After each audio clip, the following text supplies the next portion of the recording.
Halo semuanya, kami dari kelompok 8 dengan beranggotakan Artika Yuliana Azahra, Faras Inas Mumtaza, Nadine Olivia Fernanda, Rafika Dwi Anggita Putri, Jasmine Nayara Putri.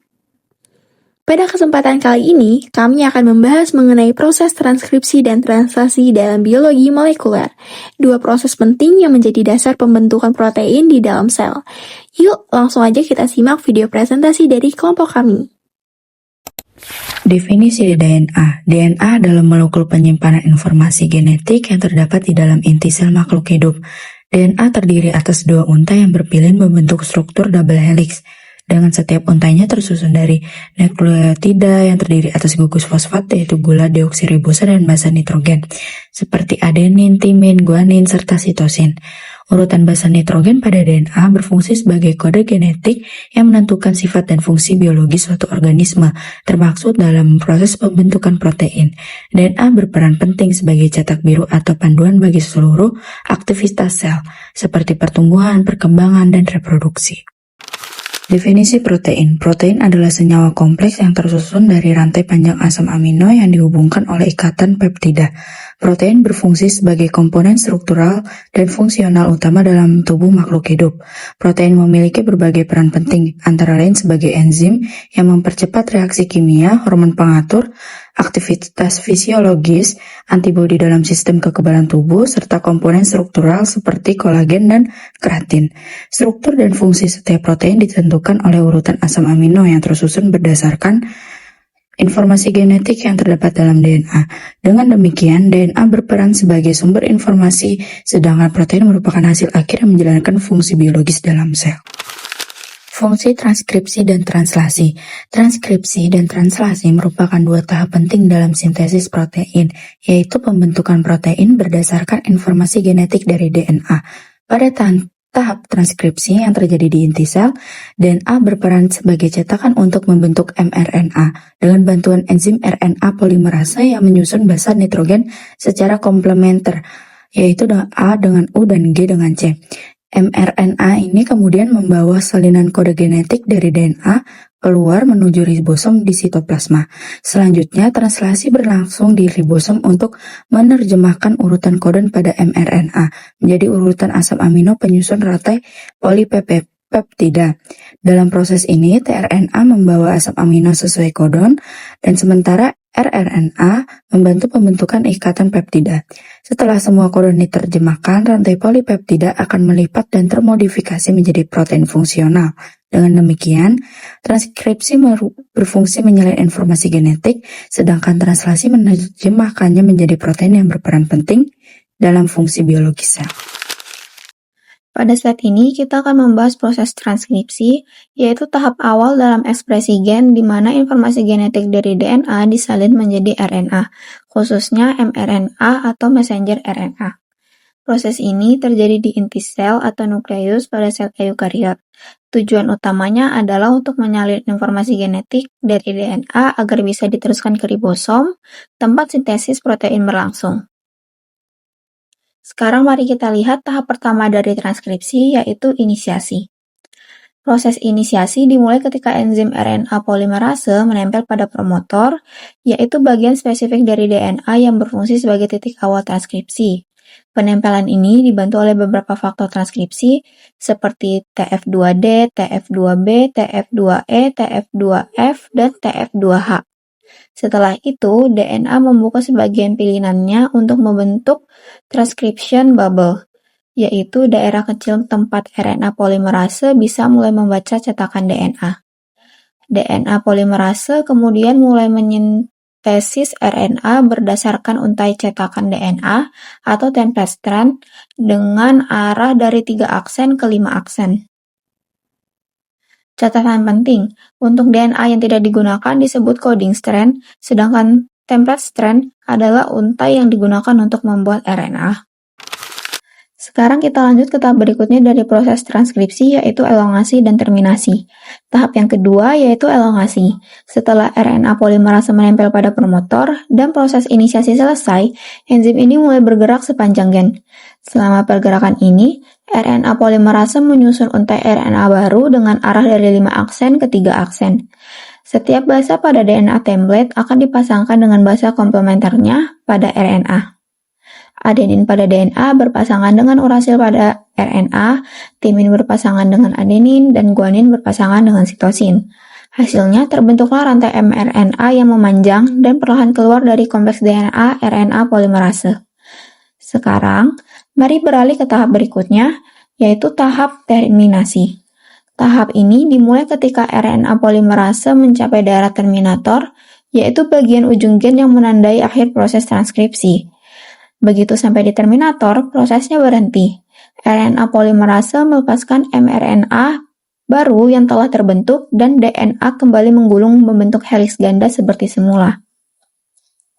mRNA yang telah membawa kode genetik dari DNA ini nantinya akan keluar dari inti sel menuju ribosom untuk melanjutkan ke tahap berikutnya, yaitu translasi, proses pembentukan protein.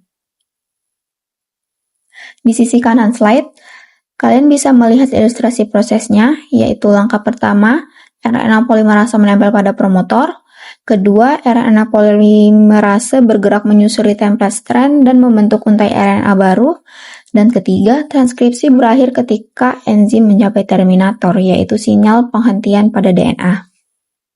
Translasi atau proses penerjemahan urutan kode genetik pada molekul mRNA menjadi urutan asam amino pembentuk protein. Ketika mRNA terbentuk, maka mRNA atau RNA messenger atau RNA pembawa pesan akan membawa kode hasil salinan DNA menuju ribosom. Molekul mRNA ini berisi kumpulan dari kodon-kodon DNA. Setelah tiba di ribosom, maka proses translasi dapat dimulai. Translasi merupakan proses penerjemahan kode DNA sehingga menghasilkan rantai polipeptida penyusun protein. Sama seperti transkripsi, translasi juga terdiri atas 3 tahap utama, yaitu inisiasi, elongasi, dan juga terminasi, namun melibatkan enzim serta mekanisme yang berbeda. Tahapan pertama yaitu inisiasi. Ribosom kecil menempel pada ujung 5 aksen mRNA dan bergerak hingga menemukan codon start. Codon start adalah AUG. tRNA inisiator yang membawa asam amino metionin atau AUG menempel pada codon.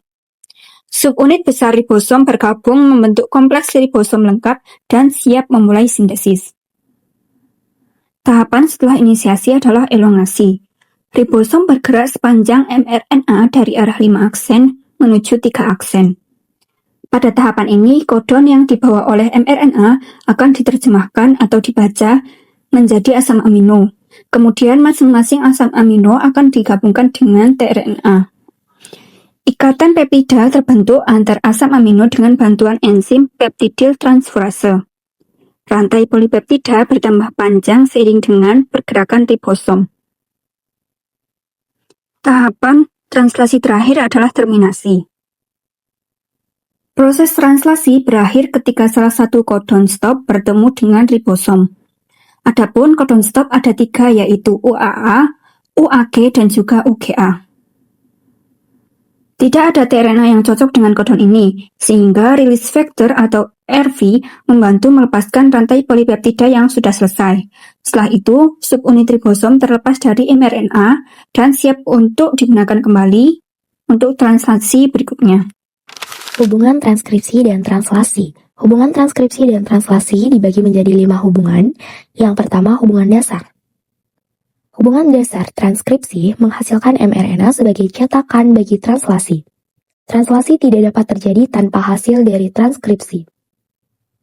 Informasi genetik mengalir secara berurutan dari DNA, mRNA, hingga ke protein. Yang kedua, hubungan fungsional.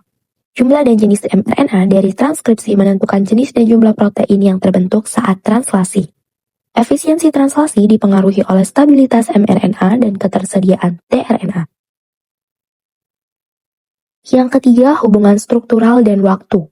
Dalam hubungan struktural dan waktu, terdapat 2 pembagian, yaitu prokariot dan eukariot. Untuk prokariot, transkripsi dan translasi terjadi bersamaan atau komplet. Untuk eukariot terjadi berurutan, transkripsi di inti dan translasi di sitoplasma. Yang keempat yaitu hubungan regulatif atau umpan balik. Translasi dapat mempengaruhi laju transkripsi melalui interaksi ribosom yang terjadi di RNA polimerase. Gangguan translasi bisa menyebabkan terminasi transkripsi prematur. Yang kelima, hubungan biologis. Kedua proses saling bekerja untuk menjaga ekspresi gen yang seimbang. Koordinasi keduanya penting untuk pertumbuhan, adaptasi, dan respons stres sel. Sekarang kita akan membahas tentang faktor-faktor yang mempengaruhi proses transkripsi. Proses transkripsi tidak selalu berlangsung dengan kecepatan dan efisiensi yang sama. Ada beberapa hal yang dapat mempercepat atau justru menghambatnya. Pertama, struktur dan aksesibilitas DNA. Transkripsi hanya bisa terjadi pada DNA yang terbuka, yaitu pada eukromatin. Sementara itu, DNA yang padat atau heterokromatin sulit diakses oleh enzim RNA polimerase. Modifikasi pada histon juga berperan penting. Asetilhiston dapat membuka struktur DNA dan meningkatkan transkripsi, sedangkan metilasi DNA justru menekan aktivitas gen. Kedua, faktor transkripsi. Faktor transkripsi adalah protein pengatur ekspresi gen. Mereka membantu RNA polimerase menempel pada promotor dan memulai pembentukan mRNA. Ada dua jenis utama, faktor umum seperti TF2D, TF2B, dan TF2H yang dibutuhkan oleh semua gen, dan faktor khusus yang bekerja hanya pada gen tertentu sesuai sinyal hormon atau lingkungannya. Sebagai contoh, TF2H membantu membuka heliks DNA dan memfosforilasi RNA polimerase agar bisa bergerak sepanjang gen. Ketiga, unsur pengatur DNA. Beberapa segmen DNA juga berfungsi sebagai pengatur utama jalannya transkripsi, antara lain promotor sebagai titik awal transkripsi, enhancer yang meningkatkan aktivitas promotor, dan silencer yang diikat oleh protein represor untuk menekan ekspresi gen. Aktivitas gen ditentukan oleh keseimbangan dari ketiga unsur ini. Keempat, kondisi fisiologis dan lingkungan sel. Efisiensi transkripsi dipengaruhi oleh ketersediaan energi ATP, pH, dan suhu sel yang optimal, serta sinyal hormon atau stres seluler seperti kortisol atau radikal bebas, yang bisa mengaktifkan atau menekan gen tertentu. Dan terakhir, mutasi dan kerusakan DNA. Perubahan urutan DNA, terutama di daerah promotor atau gen pengatur, dapat menghambat pengikatan faktor transkripsi maupun RNA polimerase. Kerusakan DNA akibat radiasi atau bahan kimia juga dapat menghentikan transkripsi sementara, hingga DNA diperbaiki oleh enzim perbaikan sel. Jadi, secara keseluruhan, proses transkripsi yang sangat bergantung pada kondisi DNA, faktor pengatur, dan keadaan seluler yang semuanya bekerja bersama untuk mengontrol ekspresi gen secara tepat. Faktor yang mempengaruhi proses translasi. Proses translasi dipengaruhi oleh beberapa faktor, seperti diantaranya ketersediaan mRNA. Translasi hanya dapat berlangsung jika mRNA telah terbentuk sempurna, memiliki 5 aksen dan juga ekor poli A yang melindungi dari degradasi serta membantu pengikatan ribosom. Faktor yang mempengaruhi proses translasi lainnya yakni ketersediaan ribosom dan tRNA. Jumlah dan kondisi ribosom serta tRNA menentukan kecepatan translasi. tRNA harus terikat pada asam amino yang sesuai dengan kodon mRNA agar pembentukan rantai polipeptida berjalan secara akurat. Faktor yang ketiga yakni ketersediaan asam amino dan energi berupa ATP dan GTP. Proses pembentukan ikatan peptida dan pergerakan ribosom memerlukan energi tinggi. Kekurangan asam amino atau energi dapat memperlambat dan menghentikan proses translasi. Faktor yang keempat yakni faktor inisiasi, elongasi, dan terminasi.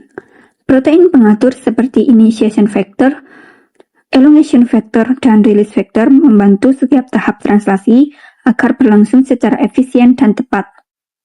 Faktor yang kelima yakni kondisi fisiologis dan lingkungan dari sel, seperti pH, suhu, stres oksidatif, serta ketersediaan ion logam yang dapat berpengaruh terhadap stabilitas ribosom dan efisiensi translasi. Faktor terakhir yang mempengaruhi proses translasi yakni mutasi atau kerusakan pada mRNA. Mutasi atau codon stop prematur menyebabkan translasi berhenti sebelum waktunya, menghasilkan protein tidak sempurna atau non-fungsional. Transkripsi dan translasi merupakan dua tahap utama dalam ekspresi gen yang mengubah informasi genetik dari DNA menjadi protein fungsional. Pada tahap transkripsi, yang terjadi di inti sel, enzim RNA polimerase menyalin gen DNA menjadi mRNA. Proses ini penting untuk menjaga DNA tetap aman di dalam inti, sambil memungkinkan informasi genetik dibawa menuju sitoplasma. Selanjutnya, pada tahap translasi, mRNA diterjemahkan oleh tRNA di ribosom menjadi urutan asam amino yang kemudian membentuk protein fungsional. Kedua proses ini sangat penting karena tanpa transkripsi dan translasi, informasi genetik tidak akan pernah diwujudkan menjadi protein yang menjalankan struktur, fungsi, dan aktivitas seluruh sel. Dengan kata lain, tanpa kedua proses ini, kehidupan tidak akan bisa berlangsung. Berikut adalah referensi yang kami gunakan dalam penyusunan materi ini. Demikian penjelasan dari kami mengenai pentingnya proses transkripsi dan translasi. Semoga penjelasan ini dapat membantu kita semua memahami bagaimana informasi genetik bekerja dan bagaimana kehidupan di tingkat molekuler berlangsung. Terima kasih telah menyimak presentasi dari kelompok 8. Wassalamualaikum warahmatullahi wabarakatuh.